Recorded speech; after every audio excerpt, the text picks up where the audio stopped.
हमारे साथ national conference के एमएलए और नेशनल कॉन्फ्रेंस के सीनियर लीडर और स्पोक्स पर्सन भी हैं। इनसे बात करते हैं कि जम्मू कश्मीर में जो पहला बजट सेशन शुरू हुआ है उसको कैसे देखते हैं। तनवीर सादिक साहब, सादिक साहब, आज पहला बजट सेशन उमर अब्दुल्ला सरकार का शुरू हुआ है, कैसे देख रहे हैं आप कि इस बार क्या हंगामा होने की उम्मीद है? क्योंकि आप भी एक तरह से अपोजिशन की ही रोल प्ले कर रहे हैं कि स्टेटहुड वापस नहीं आ रहा। देखिए, पहली तो ये है उम्मीद कि ये जो बजट सेशन हो जी, वो लोगों के हित में हो।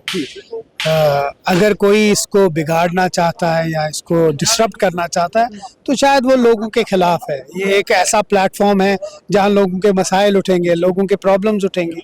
अगर आज इसमें नहीं उठाओगे तो फिर कहाँ उठाएगा? और इसके साथ जो बजट होगा, बजट में बहुत सारे मेजर इश्यूज उठेंगे जो लोगों के साथ खुद जुड़े हुए हैं। तो उम्मीद करते हैं कि जो अपोजिशन है वो भी समझे कि ये कितना इम्पोर्टेंट है ये वाला सेशन। मगर तनवीर साहब, लगातार आपकी सरकार या मुख्यमंत्री साहब यही कही जा रहे हैं कि स्टेटहुड वापस आए तो काम होंगे, स्टेटहुड। उसके बिना भी बहुत ही विभाग आपके पास हैं, क्या काम काज नहीं हो पा रहा जनता का? मैं आपको एक एग्जांपल देता हूं। मैंने एक बिल डाला था ड्रग्स अब्यूज के खिलाफ, जिसमें स्कूल्स, और मैंने ट्वीट भी किया था।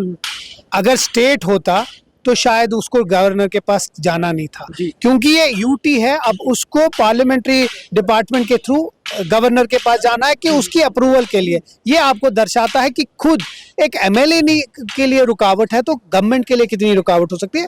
जहां तक ये गवर्नमेंट है वहां तक कर रही है जो उसके आगे, इसीलिए हम बार बार कह रहे हैं कि स्टेटहुड आ जाए ताकि मसाइल हमारे। गवर्नमेंट जब बनी थी तब भी आपको पता था कि यूटी है, यूटी में सरकार इस तरह की ही होगी।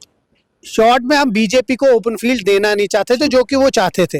हम चाहते हैं कि एक गवर्नमेंट हो, लोगों की हुकूमत हो। इतना अच्छा मैंडेट आया है, उस मैंडेट की कदर करके जो हक जम्मू कश्मीर के लोगों का है वो उनको वापस दे। तो कहीं ऐसा तो नहीं होगा इस बार जो बजट सेशन है इसमें जो अपोजिशन का रोल है वो नेशनल कॉन्फ्रेंस के ही एमएलए प्ले करेंगे? क्योंकि आप खुद ही इस समय डिमांड्स में है कि कुछ मिल ही नहीं रहा। हम सिर्फ चाहते हैं कि यहाँ स्टेटहुड रेस्टोर हो। बाकी बजट में बहुत सारी चीजें होंगी जो लोगों के हित में है, तो उसमें मुझे नहीं लगता किसी को डिसरप्ट करना है, चाहे वो ट्रेजरी है या चाहे वो अपोजिशन। आज एलजी के भाषण को भी डिसरप्ट कर दिया एक एमएलए ने नीला गेट के, उस तरह कैसे देखते हैं आप ये अनपार्लियामेंट्री चीज? देखिए, हर एक चीज का एक तरीका है और एक वक्त है।